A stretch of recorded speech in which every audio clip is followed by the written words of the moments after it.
ಮುಂದಿಂದ ಎಲ್ಲಾರ ಮಾಡ್ರಿ, ಅಲ್ಲಿ ನಂದು 1,00,000 ರೂಪಾಯಿ ದೇಣಿಗೆ ನಿಮಗೆ ನಾ ಕೊಡ್ತೀನಿ. ಮತ್ತು ನಾ ಯಾರ ಬಳಿ ಇಸ್ಕೊಂಡು ಬಂದವಲ್ರೆ, ಇದು 1,00,000 ರೂಪಾಯಿ ಸಂಗ್ರಹಣೆ ಮಾಡಿ ನಾ ಕೊಡ್ತೀನಿ. ಸಂಗ್ರಹಣೆ ಅಂದ್ರೆ ನಂದು ಬೇರೆ ತರೀಕ, ನಾನು ಬಿಸ್ನೆಸ್ ಮನುಷ್ಯನೇ ಇದೀನಿ, ನಾ ಪಕ್ಕಾ ವ್ಯವಹಾರದವ. ಇದೊಂದು ತಲೆಗಿರಲಿ, ಯಾರಿಗೆ 10 ರೂಪಾಯಿ ಪುಕ್ಕಡ್ದಾಗ ಕೊಡಲ್ಲ, ಯಾರ ಬಳಿ 10 ರೂಪಾಯಿ ಪುಕ್ಕಡ್ದಾಗ ತಗೋಲ್ಲ.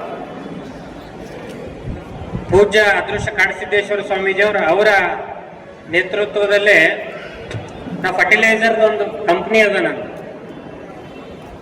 ನಾನು 4 ಕೋಟಿ ರೂಪಾಯಿದಾಗ ನಾ ಪ್ರಾರಂಭ ಮಾಡಿದ್ದ 2024ದಾಗ 2026ದ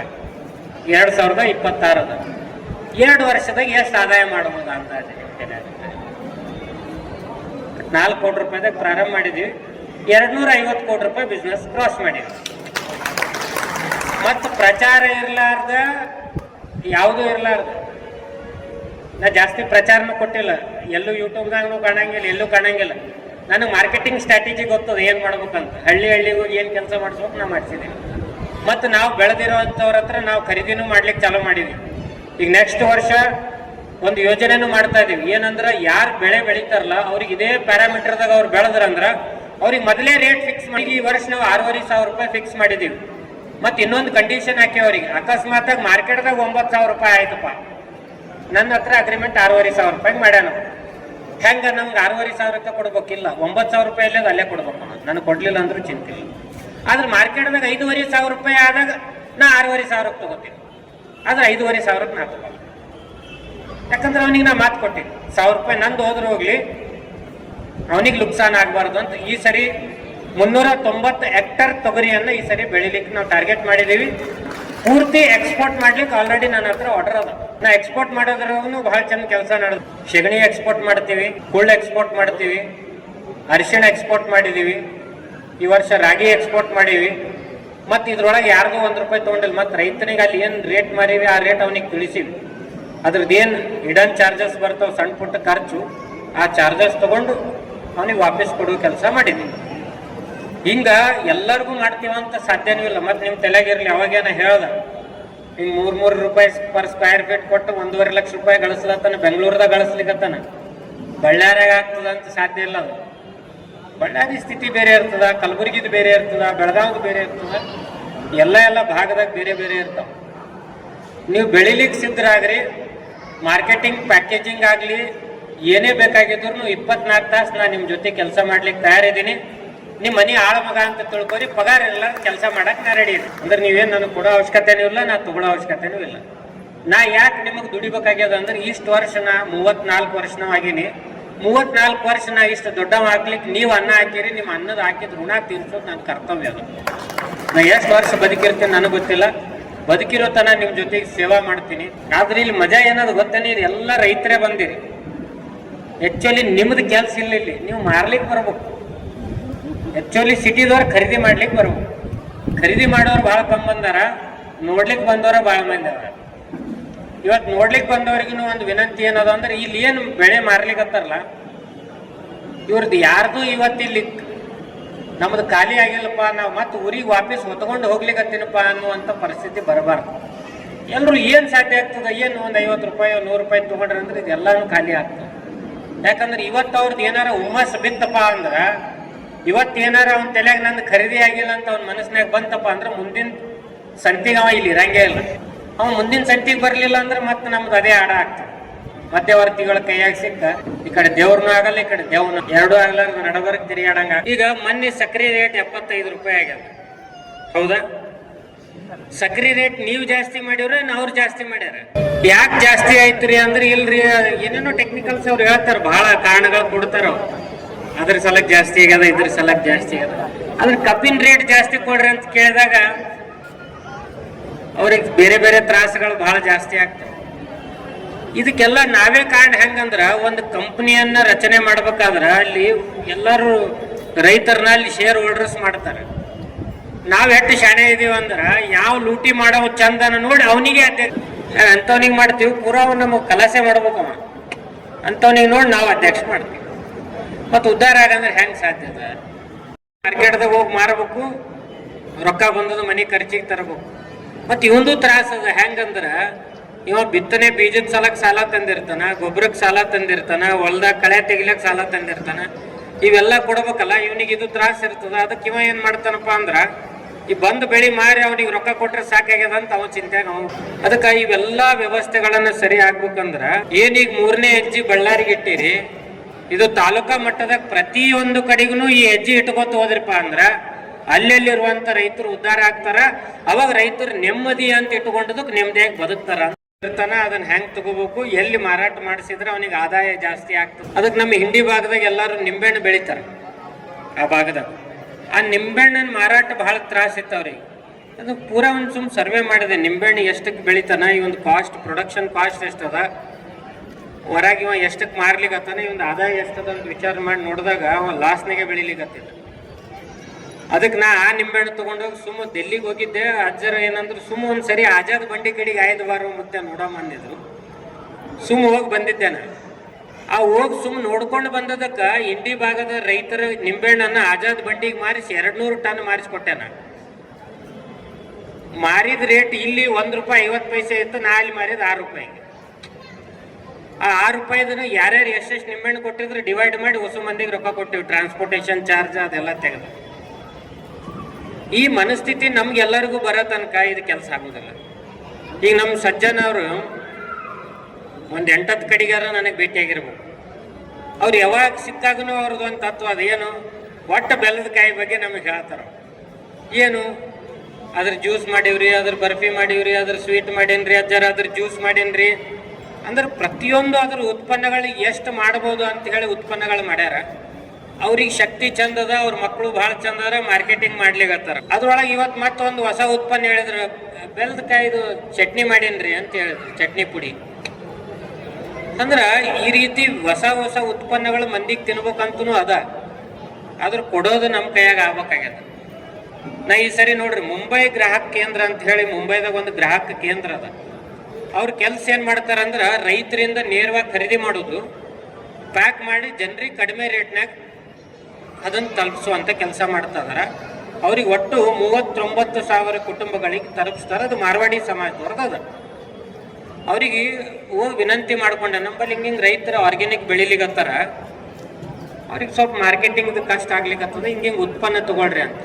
ಹೋದ ತಿಂಗಳು 15 ಟನ್ ತೊಗರಿ ಬೇಳೆ ಮಾರೀವಿ, 13 ಟನ್ ಕಡ್ಲಿ ಬೇಳೆ ಮಾರೀವಿ, 10 ಟನ್ ರಾಗಿ ಮಾರೀವಿ ಅವರಿಗೆ. ಮತ್ತೆ ಇದ್ರಾಗ ಯಾರು ಕಮಿಷನ್ ಇಟ್ಕೊಂಡಿಲ್ಲ, ನಾನು ಇಟ್ಕೊಂಡಿಲ್ಲ, ಆ ಮಾರದವ್ರನ್ನು ಇಟ್ಕೊಂಡಿಲ್ಲ. ಈ ಕೆಲಸ ಪ್ರತಿಯೊಂದು ಕಡೆಗೇನಿಲ್ಲ ಮಾಡ್ಲಿಕ್ಕತ್ತಾರಲ್ಲ, ಇಲ್ಲಿ ಗ್ರಾಹಕರು ಬರ್ತಾರ. ನಾವೊಂದು ಪ್ಲಾನ್ ಮಾಡಿದೆ, ಈ ಅಪಾರ್ಟ್ಮೆಂಟ್ಗಳದಾಗ ಎಲ್ಲರಿಗೆ ತರಕಾರಿ ಚಲೋ ತಿನ್ಬೇಕಂತ ಆಸೆ ಅದಾವ್ರಿಗೆ. ಈ ನಂಬಿಕೆ ವಿಶ್ವಾಸ ಭಾಳ ಕಮ್ಮಿ ಅದಾವ್ರಿಗೆ, ಯಾರ ಕೆಮಿಕಲ್ ಕೊಟ್ರೆ ಹ್ಯಾಂಗ. ಅದಕ್ಕೆ ನಾವೇನು ಮಾಡಿದ್ವಿ, ಈ ಕನಕಪುರದತ್ತ ಅಗ್ರ ಅಂತ ಬರ್ತದ ಒಂದು ಹಳ್ಳಿ, ಆ ಸುತ್ತಮುತ್ತಲು ಸ್ವಲ್ಪ ರೈತರಿಗೆ ಏನು ಮಾಡಿದ್ವಿ, ನಿಮ್ಮ ಜಮೀನನ್ನ 1 ಎಕರೆಗೆ 50,000 ರೂಪಾಯಿ ಕೊಡ್ತೀನಿ, ಉಳ್ಕಿತ್ತು ಏನು ಮಾಡಬೇಕು, ನಾನೇ ಬೀಜ ಕೊಡ್ತೀನಿ, ನಾನೇ ಗೊಬ್ಬರ ಕೊಡ್ತೀನಿ, ನೀ ಯಾಕೆ ಬೆಳಿಬೇಕು, ಅವ್ನು ವಾರಕ್ಕೆ ಒಂದ್ಸರಿ ಬಂದು ಅವ ಕತ್ಕೊಂಡು ಹೋಗ್ತಾನೆ, ನೀ ಸುಮ್ ಕೂತ್ ನೋಡಬೇಕು ಅಂತ. ಆ ಐಟಿದವ್ರಿಗೆ ಭಾಳ ಮಜಾ ಏನು ಅನಿಸ್ತು ಗೊತ್ತೇನು, ಅವ್ರಿಗೆ ಒಂದೇ ಹೇಳಿದೆ, ₹3 ಪರ್ ಸ್ಕ್ವೈರ್ ಫೀಟ್ 1 ತಿಂಗಳಿಗೆ ರೆಂಟ್ ತಗೋತೀನಿ ನಿಂಬಲ್ಲಿ, 1,000 ಸ್ಕ್ವೈರ್ ಫೀಟಿಗೆ ₹3,000 ಆಗ್ತದ. ಆದ್ರೆ ಒಂದು ಕಂಡೀಷನ್ ಅದ, 4 ತಿಂಗಳು ಮೊದಲೇ ತಗೋಬೇಕು ರೊಕ್ಕ ಅಂತ ಹೇಳಿದೆ. ಅವನಿಗೆ ₹12,000 ಕೊಟ್ಟ. ಅವನಿಗೆ ಕಂಡೀಷನ್ ಏನು ಮಾಡಿದ್ವಿ, ಆ ₹12,000 ತಗೊಂಡ್ವಿ, ಹೊಲ್ದವನಿಗೆ ₹50,000 ಕೊಟ್ಟಿವಿ, ಅವನಿಗೆ ಬೀಜ ಕೊಡಿಸಿದ್ವಿ, ಎಲ್ಲ ಮಾಡಿದ್ವಿ. 1 ಎಕರೆದಾಗ ₹1.5 ಲಕ್ಷ ಆದಾಯ ಬರ್ಲಿಕ್ಕತ್ತದ, ₹75,000 ಖರ್ಚಾಗ್ಲಾಗತ್ತದ, ₹75,000 ಉಲ್ಟಾ ಉಳಿಲಿಕ್ಕತ್ತದ. ಆ ₹75,000 ಏನು ಮಾಡಿ ಗೊತ್ತೇನು ನಾವು ಮತ್ತಿನ್ನು ಮುಂದಿನ ರೈತರಿಗೆ ಕೆಲಸ ಹಚ್ಚಿ.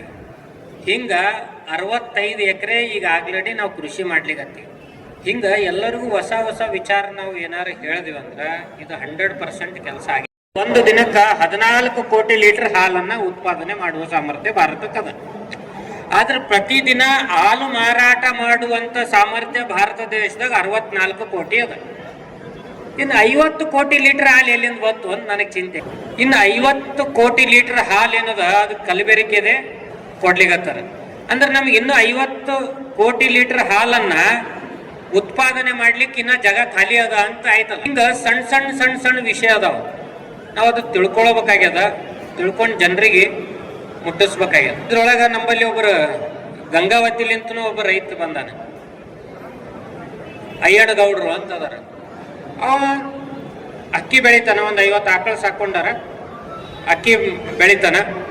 ಆ ಅಕ್ಕಿ ಅವ್ರಿಗೆ ಸಾಧ್ಯ ಆದಷ್ಟು ಪರಿಚಯದಾಗ ಇರೋವಂಥವ್ರಿಗೆ ಎಲ್ಲರಿಗೂ ಅಕ್ಕಿ ಮಾರಾಟ ಮಾಡ್ತಾರ. ಅವ್ರ ಬಳಿ ಈ ಸರಿ ನಾನು ಒಂದು 4.5 ಕ್ವಿಂಟಲ್ ಅಕ್ಕಿ ಖರೀದಿ ಮಾಡಿದೆ. ಆ ಅಕ್ಕಿ ಖರೀದಿ ಮಾಡಿದ್ ನನಗೆ ತಿನ್ಲಿಕ್ಕಂತಲ್ಲ, ನಮ್ಮ ಗೋಶಾಲದ ಗೋಪಾಲಕರು ಅದಾರ. ನಾ ಹೆಂಗೆ ಸ್ವಚ್ಛ ಆಹಾರ ತಿಂತೀನಿ, ಅವ್ರಿಗೂ ಸ್ವಚ್ಛ ಆಹಾರ ಕೊಡೋದು ನನ್ನ ಕರ್ತವ್ಯ ಅದ. ಹಿಂಗ ಈ ಸರಿ ಒಂದು ಕನೇರಿ ಅಜ್ಜಾರ್ ಒಂದು ಪೂರ್ಣ ಲೀಸ್ಟ್ ರೆಡಿ ಮಾಡಿಸ್ಲಿಕ್ಕತ್ತಾರ.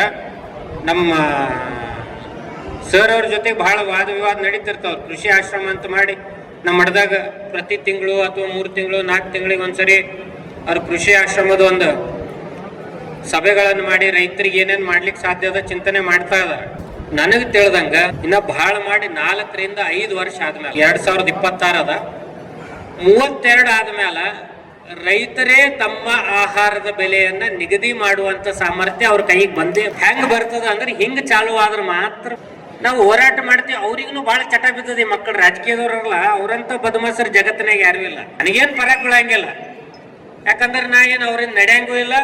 ನಂದು ಒಂದು ಸಿದ್ಧಾಂತ ಅದ, ನನ್ನ ಜೀವನದಾಗ ಯಾರ ಬಲ್ಲಿ 10 ರೂಪಾಯಿ ದೇಣಿಗೆ ತಗೊಂಡಿಲ್ಲ, ಮತ್ ಯಾರ ರಾಜಕಾರಣಿ ಬಲ್ಲಿನೂ ಅನುದಾನ ತಗೊಂಡಿಲ್ಲ, ಸಾಯತನೂ ತಗೊಳ್ಳ. ಯಾಕಪ್ಪ ಅಂದ್ರೆ ನೀವು ಅನ್ನ ಹಾಕೋರ್ ನೀವು ಗಟ್ಟಿದಾಗ ನಾ ಯಾಕೆ ಚಿಂತೆ. ನಾ ಹಸದಾಗ ನಿಮ್ ಮನೆಗೆ ಬಂದು ಭಿಕ್ಷಾ ಬೇಡ ಆದ್ರೆ ಅವ್ರ ಮನೆಗೆ ಅಂದು, ಯಾಕಂದ್ರೆ ನೀವು ಕೊಟ್ಟ ಅನ್ನ ಹೊಟ್ಟಿ ತುಂಬತದ, ನೆಮ್ಮದಿ ಇರ್ತದೆ. ಅವ್ರು ಕೊಟ್ಟನ ಅವನ ಹೆಸರು ಹೇಳ್ಕೊತ ತಿರುಗಾಡ್ಬೇಕು ನಾವು ಕಾರ್ಯಕ್ರಮದಾಗ ನಿಂತಾಗ.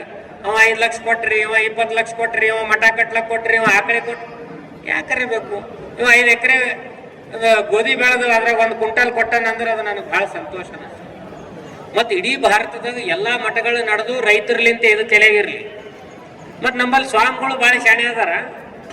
ಹೆಂಗಂತ ತಿಳಿರಿ, ಕರೆಕ್ಟ್ ಅವ್ರು ಯಾವಾಗ ಇಡ್ತಾರೆ ಗೊತ್ತೇನ, ನಿಮ್ಮ ಸುಗ್ಗಿ ಆಗೋಣ ಸೀದಾ ಪ್ರವಚನ ಕಾರ್ಯಕ್ರಮ ಇಟ್ಟಿರ್ತಾರೆ. ಕಾರಣ ಏನು ಅಂದ್ರೆ ರೈತರು ಅವಾಗ ಅವ್ರಿಗೆ ದಾನ ಮಾಡ್ಬೇಕು ಅಂತ ಅವ್ರು ಎಲ್ಲ ವ್ಯವಸ್ಥೆ ತಮ್ಮ ಹೊಲ್ದಾಗ ಮಾಡ್ಕೊಂಡಿರ್ತಾರೆ. ಕಂಬಾರಿಗೆ ಎಷ್ಟು, ಕುಂಬಾರಿಗೆ ಎಷ್ಟು, ಕ್ಷೌರಿಕರಿಗೆ ಎಷ್ಟು, ಸ್ವಾಮಿಗಳಿಗೆ ಎಷ್ಟು, ಮಠಕ್ಕೆ ಎಷ್ಟು, ದೇವಸ್ಥಾನಕ್ಕೆ ಎಷ್ಟು, ಇವೆಲ್ಲ ತೆಗೆದ ಮೇಲೆ ನನಗಿಷ್ಟು ಅಂತ ಅವ ಚಿಂತೆ ಮಾಡ್ತಾನೆ. ಮತ್ತು ಅವ ಎಷ್ಟು ಜ್ಞಾನ ಇರ್ಬೇಕು ಅವನಿಗೆ. ಇರ್ಲಾರ್ದಿರ್ಲಿ, ನನ್ನ ಕೆಲಸ ಬಿತ್ತೋದದ, ಭೂತಾಯಿ ಅನ್ನ ಕೊಟ್ಟರೆ ಮಾರ್ತೀನಿ, ಕೊಡ್ಲಿಲ್ಲ ಅಂದ್ರೂ ಮತ್ತೆ ಮುಂದಿನ ವರ್ಷ ಪ್ರಯತ್ನ ಪಡ್ತೀನಿ. ಆದ್ರೆ ಬಿತ್ತೋದನ್ನ ಮಾತ್ರ ನಿಲ್ಸಂಗ. ಆದ್ರೆ ತಮ್ಮೆಲ್ಲರಲ್ಲಿ ಪ್ರಾರ್ಥನೆ ಅದ, ನಿಮಗೆ ಬೇಕಾದ್ರೆ ಸಾಷ್ಟಾಂಗ ಪ್ರಣಾಮ ಹಾಕಿ ಕೇಳ್ತೀನಿ.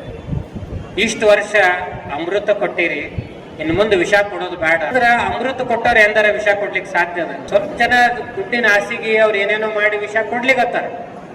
ಆದ್ರೆ ನೀವ್ ಯಾರು ವಿಷ ಕೊಡ್ಲಾರ್ದಂಗ ಆಗ್ಬೇಕು. ಅಂದ್ರೆ ಸಾವಯವ ಕೃಷಿ, ನೈಸರ್ಗಿಕ ಕೃಷಿ ಮಾಡಿದ್ರಂತ ನಿಮ್ಮ ಆರೋಗ್ಯನ ಉಳಿತದ, 10 ಜನದ ಆರೋಗ್ಯ ಉಳಿಸಿದಂಗ ಆಗ್ತದ ಅನ್ನೋದು ಬಹಳ ಅಗತ್ಯ ಅದ.